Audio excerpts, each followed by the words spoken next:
Red Primordial Rimuru by H_ZZ14. Wish for demise. Time skip Velzard. I'm back, Guy Sama. Guy. Good to see you again. So how was it over there? Velzard. Milam's been growing day by day. She wanted to see you again too. Guy. Of course she did. But Veldanava and Lucia are a bit wary of me for no reason at all. Velzard. I wouldn't call it without reason.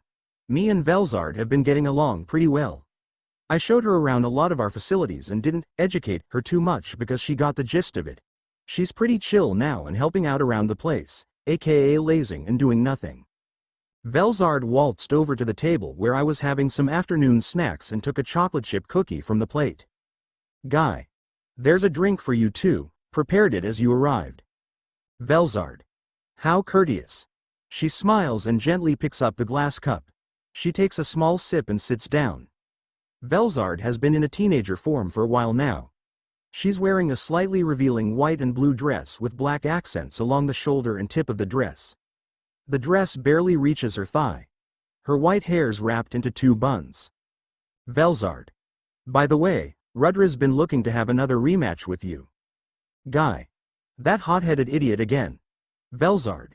Yes, Velgrind said he's finally developed a technique with Nisama's help. Guy.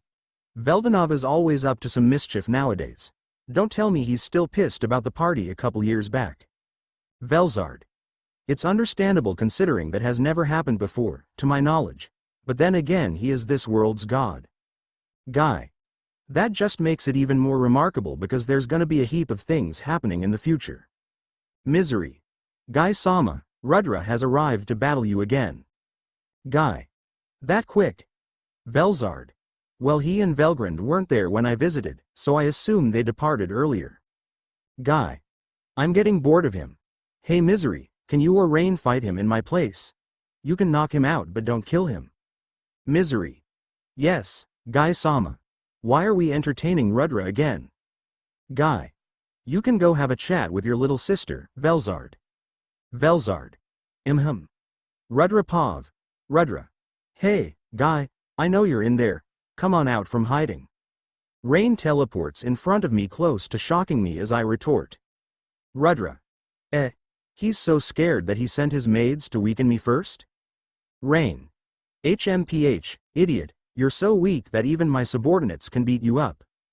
Rudra. Who? You're no guy, so don't expect my attacks to flail against you. Rain. Ha ha ha. As if, I've been looking for a new sparring partner since I beat up my subordinates pretty easily and Misery never wants to fight. Rudra. Well, I don't think a mere maid will live up to my standards. Velzard. Hey Velgrind. Velgrind. Oni Sama. Velzard. Era. We're sisters, aren't we? It's fine to be more casual with me. Come. Let's have a chat. Velgrind. Why yes. Velzard nay. I watch Velzard and Velgrind leave the scene for some sisterly bonding. I ready my sword and make it glow in a brilliant light.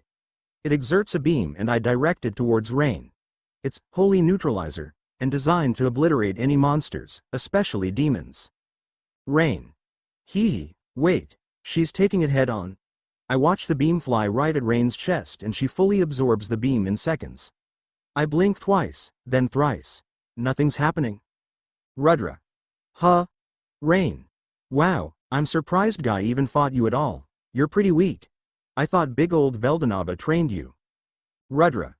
Don't make fun of Sensei, he's your god.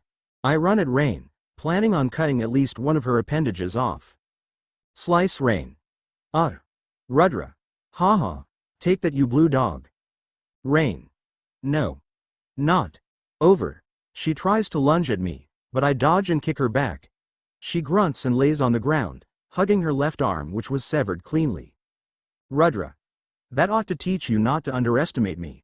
How pathetic. Now she shoots some ice magic at me, which I easily dodge. I went up to her and slash her repeatedly. Rudra. Come on, give up, why don't you? I'm getting bored here, Gaw. I reach my back, feeling blood, look around and can't see anything. I glance back at Rain who's supposed to be on the ground. Rudra. Rain. Teehee. Rudra. Gay. Rain pops next to me at my right, just over my shoulder. I turn and she disappears again. It starts to rain violently and I see her in every droplet, smiling cheekily at me. Rudra. Quit toying with me. I unleash a powerful area attack, Sky Breach, and the precipitation stops. The skies clear and the clouds rip themselves into nothing. My attack removes Rain's invisibility spell and seeing her dazed in front of me, I sprint and swing my sword at her neck. Rain. Guess again. She appears a few steps in front of me and unleashes a blast of pressure that sends me flying backwards. Rudra. TCH, Rain. And you were so confident. Where did it go?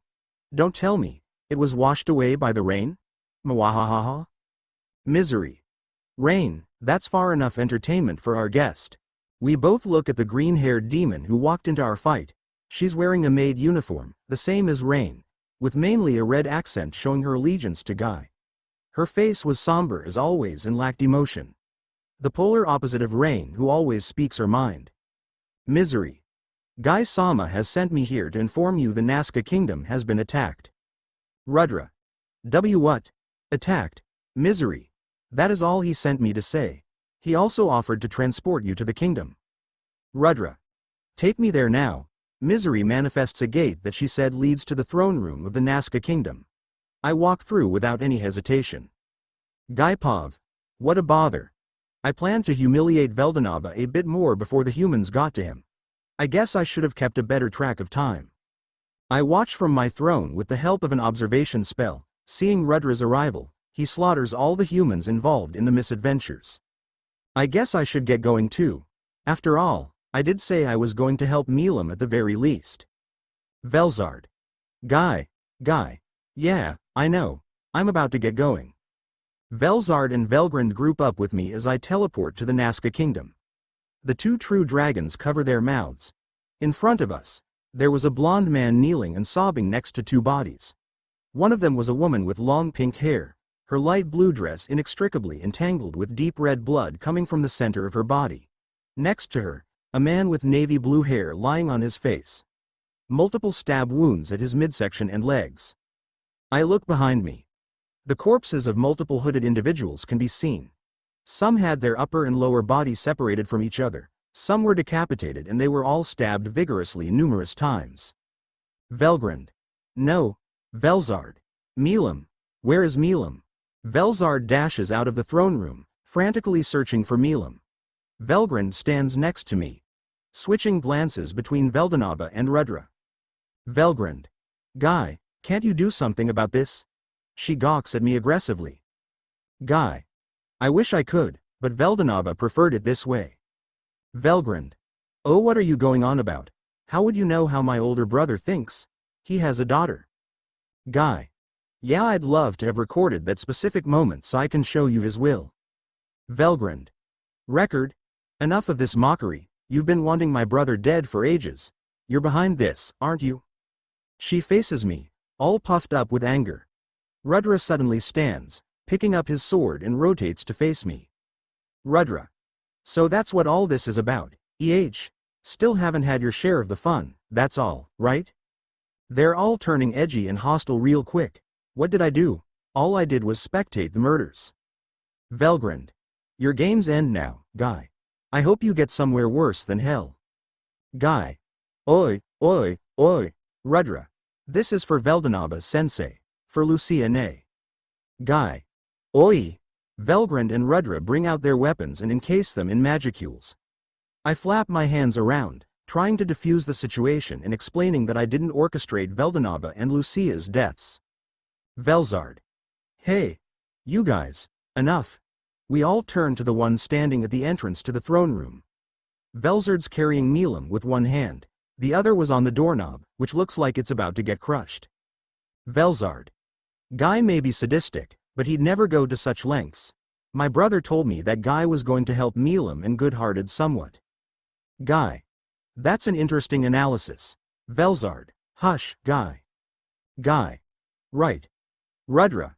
We all know you have powers beyond Veldanava, so how could you have all people be powerless in this situation? Velzard, still holding Milam, turns her head to me, expecting a real good excuse. Guy. Well, it was his wish. After all, like he said, Who knows what will happen if the past is changed? Velgrand. And why should we believe you of all people? Rudra. Yeah, you didn't have to let Lucia die as well. Guy.